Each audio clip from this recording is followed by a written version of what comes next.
Welcome to the Fulfillment Project podcast. I'm your host, Simpli Sara, and I'm so glad that we've connected here today. I've created a series called Life Chats. This is a 4-part series of each of my amazing guests as I take you on a journey through their awakening process. My aim and goal for this show is to give you, the seeker, a container to explore your own growth as you awaken and step into more alignment, more joy, and more fulfillment every single day.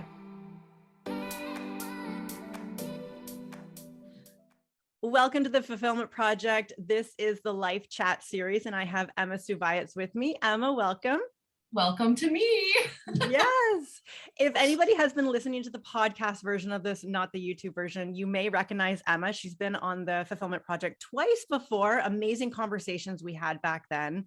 If you want to go back and listen, November of 2020, we really talked about burnout, Yeah. Yes, we did. We talked about the history of her business. You've been a photographer for how long now? Oh gosh, 14 years. Yes. I officially registered my business in 2010, but prior to that, it was about 2-3 years. Yeah. Yes. And you were in university and decided to not go on with that type of career. So we talked about all that back then, navigating business, masculine, feminine. You can go learn about her there. And then last year in February of 2021, we sat down with our other girlfriend, Claudia, and unpacked people pleasing, which was an awesome conversation as well.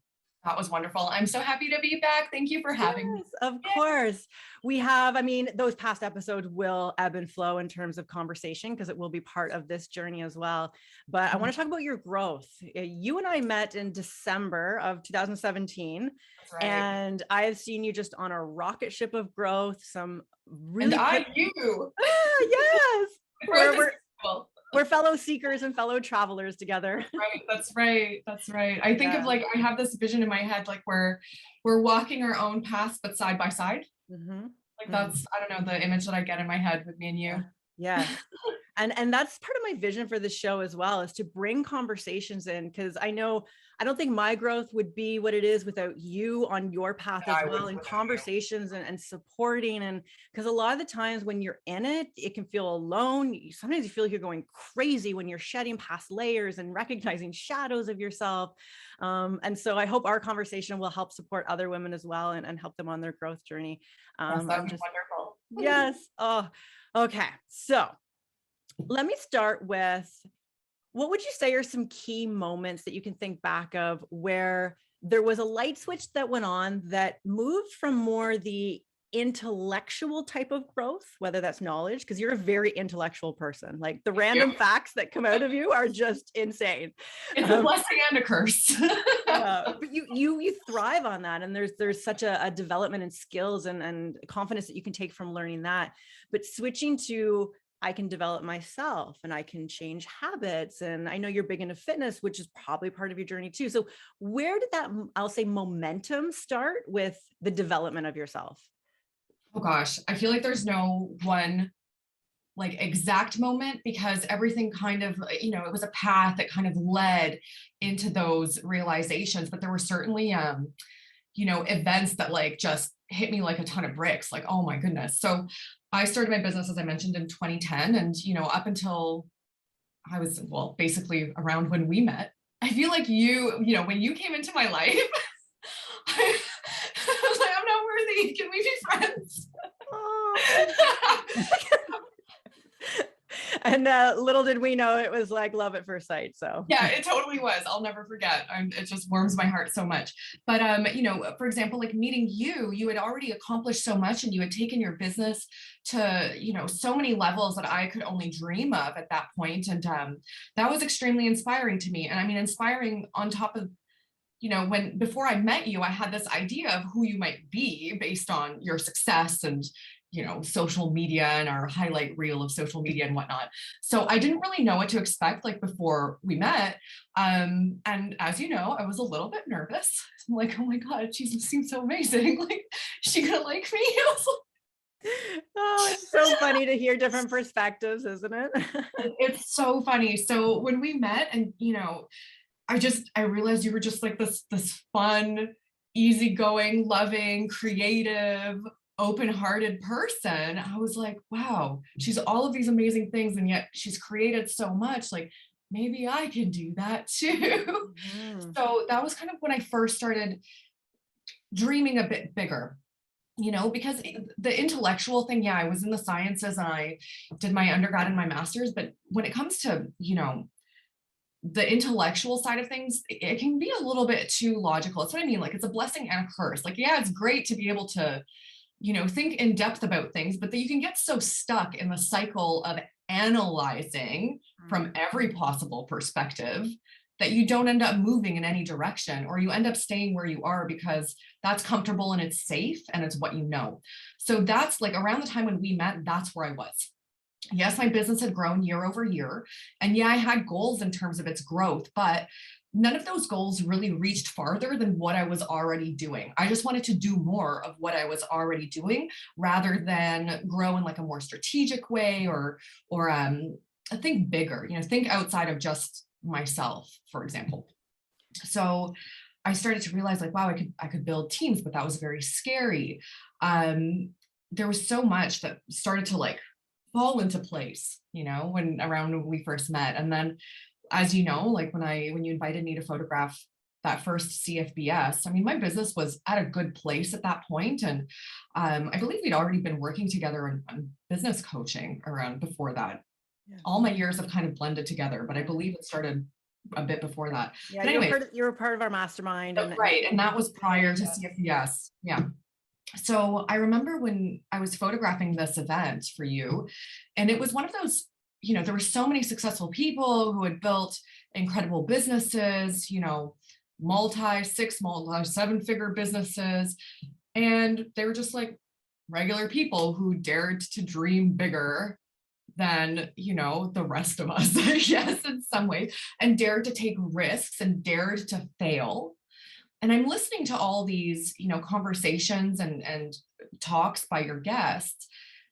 And I'm realizing like, man, I've really been playing small. Like I can do so much more than what I've been allowing myself to do.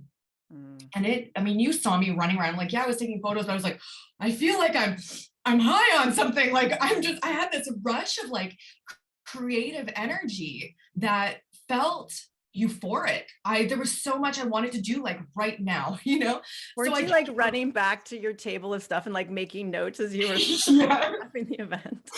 Yeah. So I was running, my phone was at, my seat at one of the tables. And I kept running back, like running notes as these ideas came to mind. Like, I got to contact my accountant. I got to figure out how to incorporate. I got to contact my lawyer and draw up some associate agreements. Cause suddenly I'm like, I need to build a team. Like we need to get going. I'm behind. Yes.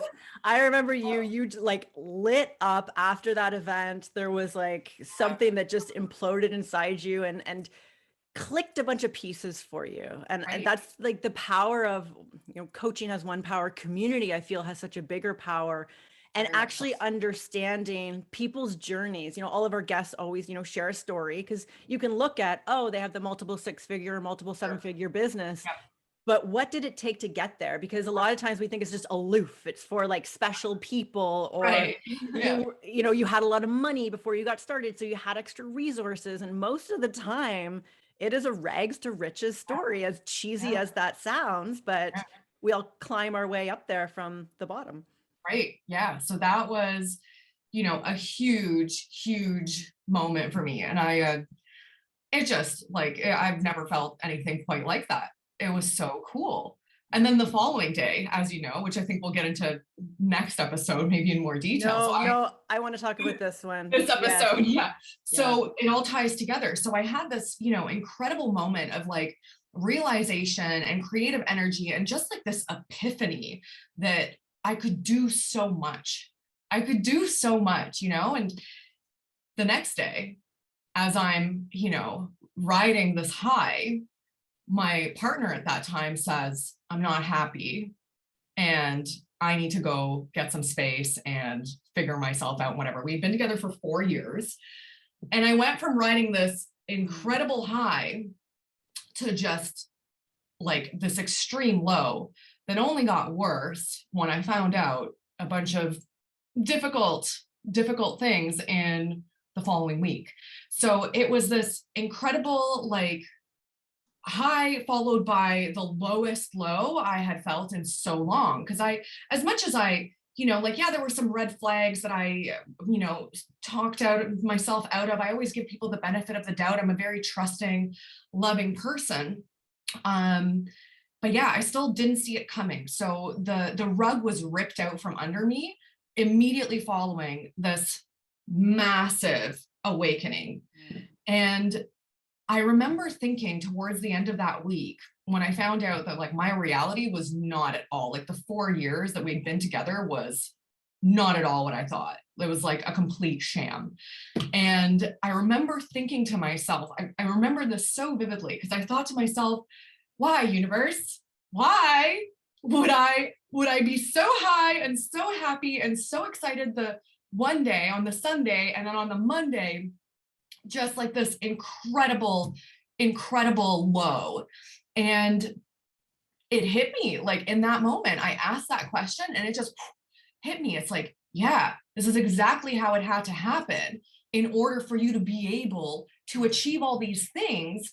This person who was in your life that was holding you back in a lot of ways, and a lot of those decisions are on me. Like, I'm the one that chose the structure of this relationship and everything. So, the universe kind of like removed that obstacle out of my path. And when I saw it like that, it just, because I would have never been able to grow and pursue with my now ex in the picture. There was so much insecurity, so much, playing small, and I feared that if I were to grow, that it would actually cause problems in our relationship. Yeah. So in some ways, I chose to stay in my little comfort zone because it was easier on our relationship. Mm-hmm. So that was, again, my choice. But wow, like I could not believe the way that lined up. Like it was. Yeah. The high and the low. With you understanding energy, frequency, vibration, law of attraction now, you like increase your vibration like overnight, right? You're riding this high, you were feeling bliss. Like there was like, yes, that's the word. Yeah. So, and if we know that bliss is in that 5D, if anybody's taken, the vibequiz.com, you'll know that it's a vibration that we feel, and anything that is not resonant with that will either fall apart, cause conflict, or just not even come together. Right. And so you will, in the episodes, we'll talk about the relationship you're in now, which is completely different on all different levels. But you attract what you are. And, Emma at that point, attracting that relationship in 4 years ago was one person. Like as she grows, and as you had this big awakening, of course it had to fall apart, or you would have been forced to stay where you were at. I couldn't continue growing in that space, in that relationship. Mm-hmm. Absolutely. And the way that relationship fell apart was actually almost point for point the same as my previous relationship and how that one fell apart. Mm-hmm. Like, yes, there were tremendous differences between those relationships, but there were so many parallels with the imbalance in the relationship of, responsibilities, and the amount that I not forgave, that's not really the right word. Tolerated is the right word. Yeah, the amount that I tolerated and whatnot, the inability for me to receive or to even expect to receive from a partner. Like my standards were so low in that capacity. Like I didn't know how to receive from a partner. I just gave. And that lent itself to creating these huge imbalances in my relationships. And I ended up burnt out because I was doing everything and I was choosing to do everything. And then ultimately when things fell apart, I'm like, how could you betray me? And all of these, terrible things. And I realized when that last relationship fell apart, like, I'm the common denominator here. Right. I'm the one that chose these men. Like, why did I choose these kinds of people? Why did I allow these imbalances to, manifest and then to perpetuate? Why was I okay with that? Like, what is it about me as a person and like my ego that lent itself to this? So then that led to a year of completely destructuring my idea of self and reality, and trying to rebuild it back in a more healthy, like cohesive way. Yeah. It's a very tiring year. It takes personal responsibility in order to grow. Like I feel that, know that wholeheartedly, because if you don't turn that lens on yourself, you're exactly right. Like you create everything based on your decisions, thoughts, Right. actions. Yeah. And so if you're not willing to, and it's why you most likely had the same relationship over and over again. Right. And I Yeah. mean that, not to absolve the other person of their responsibilities and, behaving Yeah. appropriately and being trustworthy and all those things that, are necessary in a healthy relationship. But like, I'm the one that made the choice to stay, even when I was, things were bothering me or things were imbalanced or things were unhealthy or toxic. Like, I'm the one that chose to stay. Why did I make that decision? And like, with my ex prior, like I said, it was quite a different relationship in a lot of ways, but it fell apart in kind of the same, way. Ultimately, there were so many parallels. And I remember after that relationship thinking, I've learned my lesson. I won't let, this happen again. How many times do we say that, eh? Man, yeah. And then I quite frankly like fell into another relationship like very, very quickly after that, without, I think, taking the time to really integrate what I thought I had learned. And I didn't do like deep work at the time. It was just like, well, won't do that again. But like, what is that I did? Yeah. I didn't really, I don't think I internalized it as personal responsibility the first time around. Like, what did I do to perpetuate this? What are the decisions that I've made that were, unhealthy, that were not serving me, and all those things? So, I chose then another partner that ultimately ended up behaving in similar ways, and our relationship ended up having similar dynamics. And I truly think it's because I didn't learn the lesson the first time that things fell apart even more catastrophically the second time. It honestly felt like the universe was just like hitting me with a freight train, forcing me to look in the mirror and be like, what you need to learn this lesson. Like, what are you going to do the next time, So it's been a ride. Do you think it was valuable? You worked with Brenda Johnston before this breakup. You were doing hypnosis work. You were learning about paradigm and programming and trauma and healing. Do you feel that was a valuable tool to help you recognize your responsibility? Absolutely, absolutely. Because there's so much in that work that focuses on self, right? It's not about changing the world around you necessarily. It's about changing your inner world in order to attract different things in your reality. So, manifestation. So because I had been working with her for, I believe it was like 4 or 5 months at that point, it really allowed me to focus a lens further on myself. Like, okay, what decisions have I made here that were not serving me? What do I need to do differently going forward? And then we ended up incorporating that into our sessions as well afterwards. And that was therapeutic. I also put myself in therapy with like a licensed therapist who was wonderful, who turned out to also be like a shaman. So that was funny how that came to life. And I was like, wow, this person came into my life with all of these, what would you call it? Like all of these various facets that I wanted to talk about that I didn't know that I would be able to talk about with like a licensed psychotherapist, Yes. So it was amazing when like we figured that out and he kind of like revealed that to me, because you have to be careful in that industry to not discredit yourself as a, psychotherapist by bringing in the spiritual, which is unfortunate because I think when you blend the two, that's when you can really start to see the bigger picture and the growth that's to be had. So working with Brenda, working with my therapist at that time, I remember going to my therapist. This was probably like, so all of this happened in like April. So it was like midsummer, like June or July. And I asked him like, Greg, are people normally exhausted by this process? Like, I'm exhausted all the time. I was just so drained, like emotionally. I was happy, all things considered. Like I was finding a new way to be. I felt this sense of joy in discovering who I am outside of a relationship and like, who am I as a person, all these great things, but I was tired. You know, the work was just exhausting. And I guess that's something I didn't really think about. It's like when you're processing, who am I as a person? What decisions have I made that have led me here? Which, like, why or how are these choices that I'm making connected to events in my childhood that have wired me a certain way, that have created my story that I'm playing out on autopilot as an adult? Like you're connecting all these dots, and it was exhausting, worthwhile, but like tiring. Why they call it, quote unquote, the work. Oh Right? man, is it ever? Yeah. So this breakup came as a shock to you. There were things that came out that you had no idea that were happening. There was ultimately, for lack of a better word, a double life, Yep. double relationship. Like there was a lot of layers. And there's a term, cognitive dissonance. I would love to hear your definition or description of what cognitive dissonance is and what it can do to what it does to a person. Yeah, so cognitive dissonance is when your perception of reality does not, or your internal perception of your schema of reality doesn't actually align with your actual reality.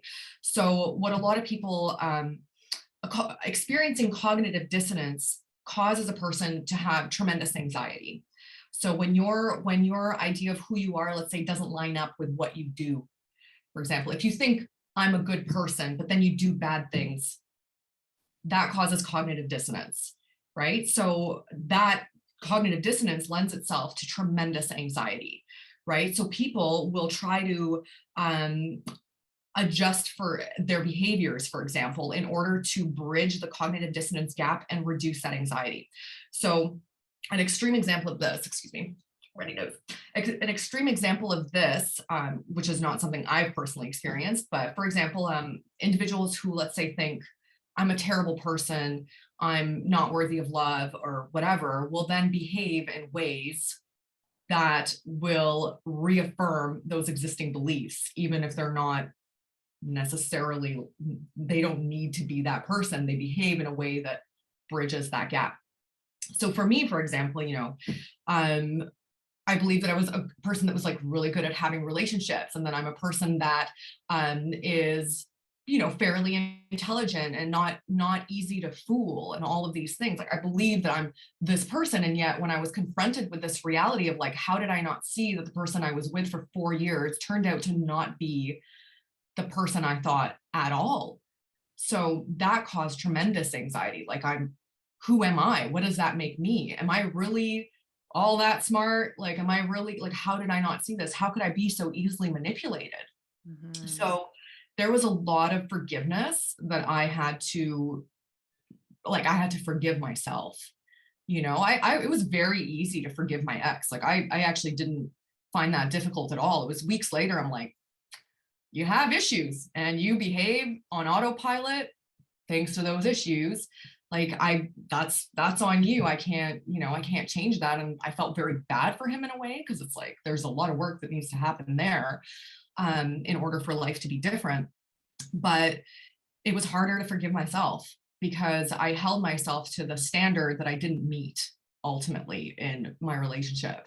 And like that forced me to like do the work. Like I need to be better. I need to make better decisions, and I need to be more aware of life, people, reality, the various facets of it, rather than existing in this like rose-colored glasses world that I think I was in. I felt, I look back now at like Emma before, and it's like she was asleep. Like past Emma was just, she didn't know any better. So she needed these big wake-up calls in order to open her eyes and like, set herself on this path of growth. But it was tough, but I'm so grateful for it. Like I truly am. And I was grateful like pretty early on too. Like this needed to happen to wake me up.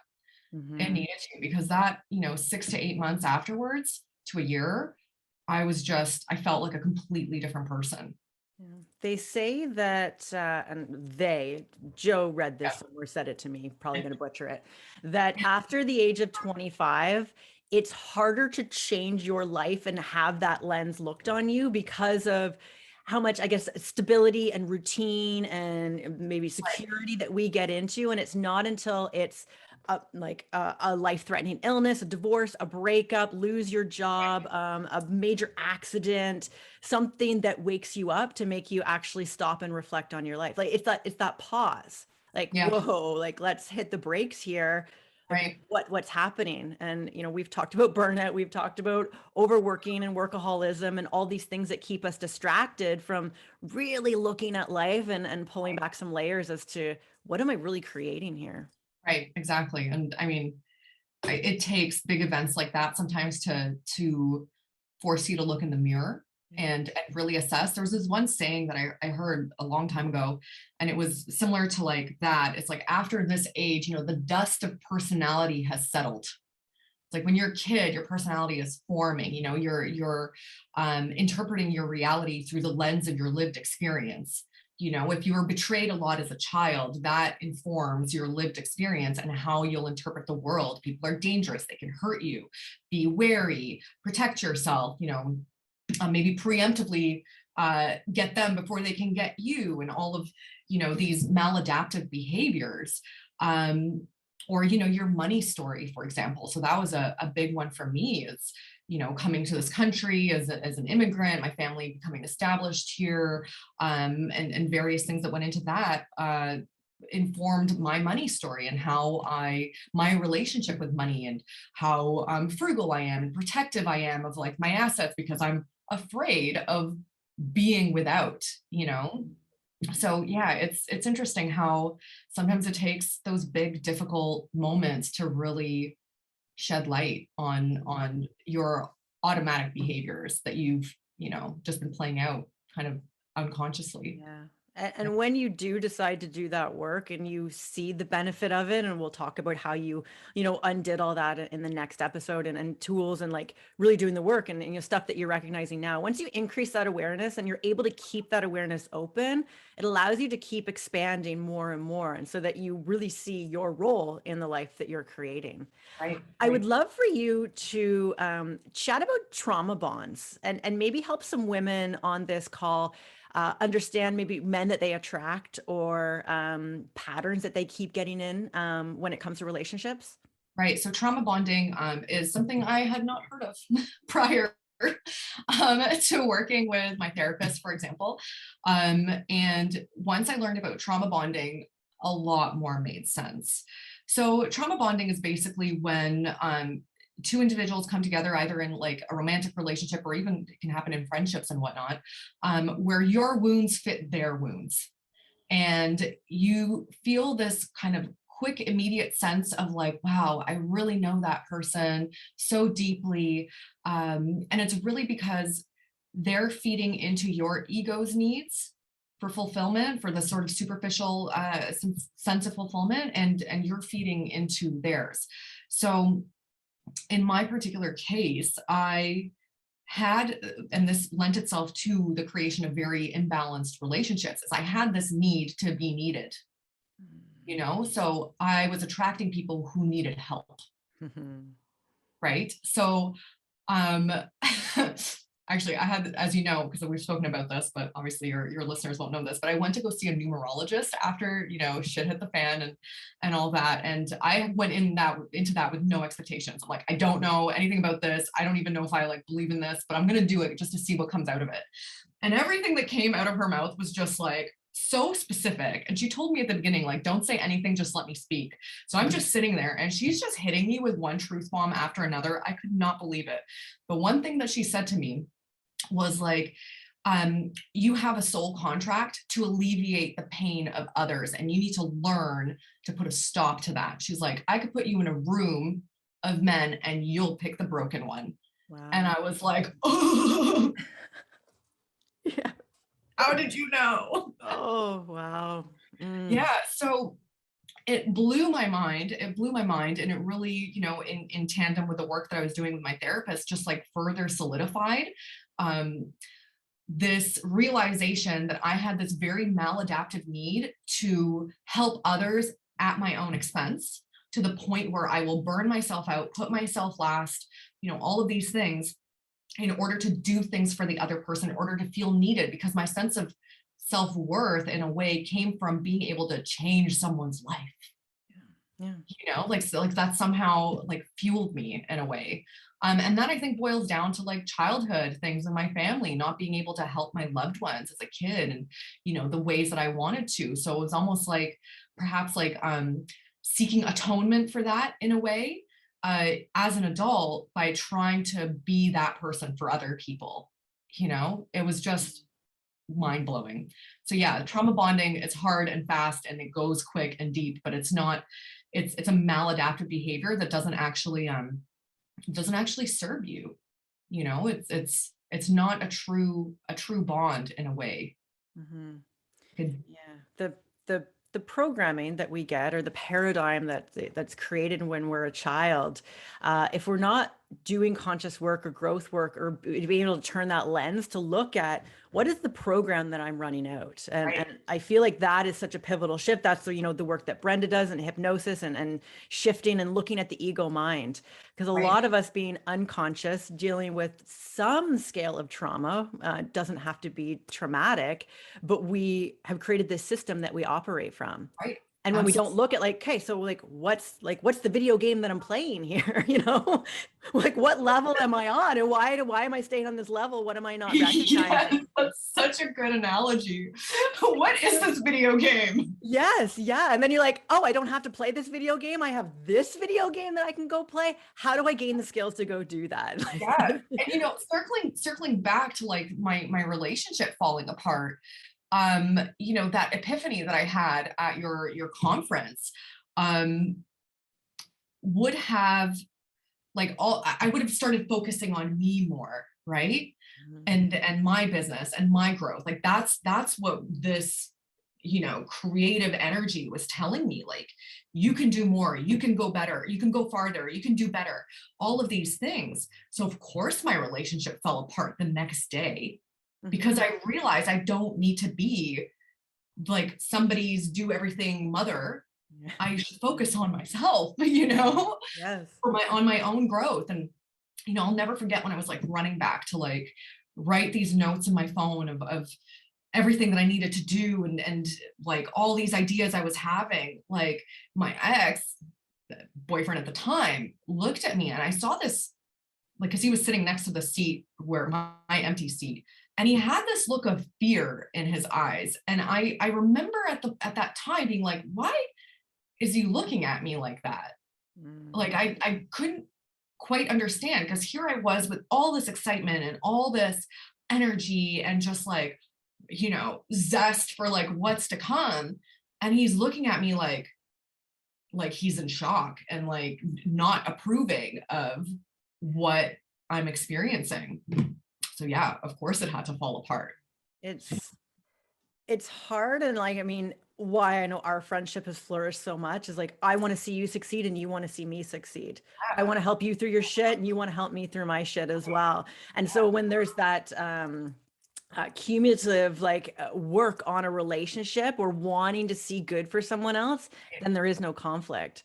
But when Exactly. someone's dealing with their own demons and not even able to like lead their own life, or themselves, it's hard to cheerlead someone else on. And that's like, you mentioned ego pops up. Okay, absolutely. Yeah. So that's where the fear comes from. Oh, is she going to leave me? Is she going to do Right. better than me? Exactly. And I'm She's paraphrasing what might have gone through his head. We don't know.